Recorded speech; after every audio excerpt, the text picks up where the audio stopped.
হিন্দু ধর্মে শ্রাবণ মাসের বিশেষ গুরুত্ব রয়েছে। এই মাসটিকে সম্পূর্ণরূপে ভগবান শিবের জন্য উৎসর্গ করা হয়।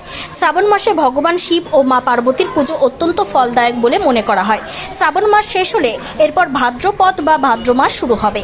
আপনি যদি প্রতি শ্রাবণ মাসের প্রতি সোমবার উপবাস করে থাকেন, তাহলে শ্রাবণ মাসের শেষ দিনে উপবাস ভাঙতে হবে। তবেই উপবাস ও শ্রাবণ মাসের পুজোর পূর্ণ সুফল পাবেন। শ্রাবণ মাসের গুরুত্ব: শ্রাবণ মাসে দেবী পার্বতী ভগবান শিব লাভের জন্য কঠোর উপবাস পালন করেছিলেন। কথিত আছে যে এই কারণেই শ্রাবণ মাস ভগবান শিবের কাছে অত্যন্ত প্রিয় বলে মনে করা হয়। এই মাসে সমস্ত শিব ভক্তরা শিবকে জল নিবেদন করেন। এই সময়ে ভগবান শিব তার ভক্তদের সমস্ত ইচ্ছা পূরণ করেন। দেবাদিদেব মহাদেবকে তুষ্ট রাখতে গুড়, ছোলা, বেলপাতা, ধূত্র দিয়ে প্রসন্ন রাখেন।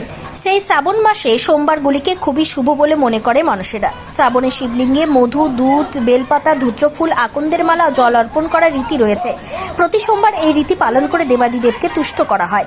এরপর ধূপ দ্বীপ জ্বালিয়ে পুজো করা হয়।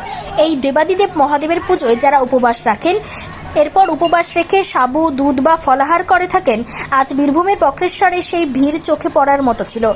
মানুষ শিবের আশীর্বাদ পেতে কাতারে কাতারে ভক্তের ভিড়। সুদূর আলিপুর দুয়ারের ইন্দু ভুটান জায়গা থেকে এক ভক্ত এসে পৌঁছেছে বাবার দরবারে। ঋষি রাজ সনাতন প্রায় 50,000 কিলোমিটার, আজ তার 43 দিনে তিনি বীরভূমের বক্রেশ্বরে এসেছে বাবার দর্শনে।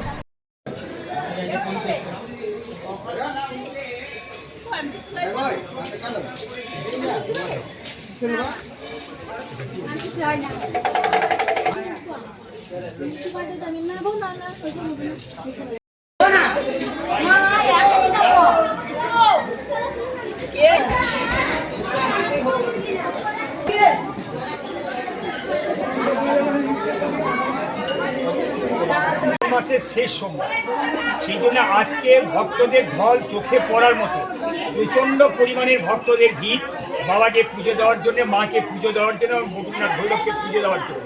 সেই ভিড় আপনারা হয়তো লক্ষ্য করে দেখতেই পাচ্ছেন, লাইনটা আমাদের কত দীর্ঘ লাইন রয়েছে। এই লাইনটা কন্টিনিউ চলছে এবং সারাদিন কন্টিনিউ লাইনটা চলবে। এবং কালকে আগামীকাল শেষ সোমবার, সেই শেষ সোমবারকে সামনে রেখে আমাদের ব্যবস্থা আমরা যথেষ্ট পরিমাণে সেবায়ত কমিটির তরফ থেকে আমরা রেখেছি এবং পুলিশ প্রশাসনের কাছে আমরা আলোচনা করেছি। তাদের সঙ্গে তাদের সহযোগিতা আমরা আশা করছি এবং তারাও থাকবেন কালকে আমাদের সঙ্গে সহযোগিতা করার জন্য। কালকে ওনারা থাকবেন এবং আমাদের সেবায়িতরা যারা আছেন তারা কন্টিনিউ কালকে রাত 2টো থেকে আমাদের লাইনটা মেনটেন করবেন এবং পুজো দেওয়ার যথেষ্ট ব্যবস্থা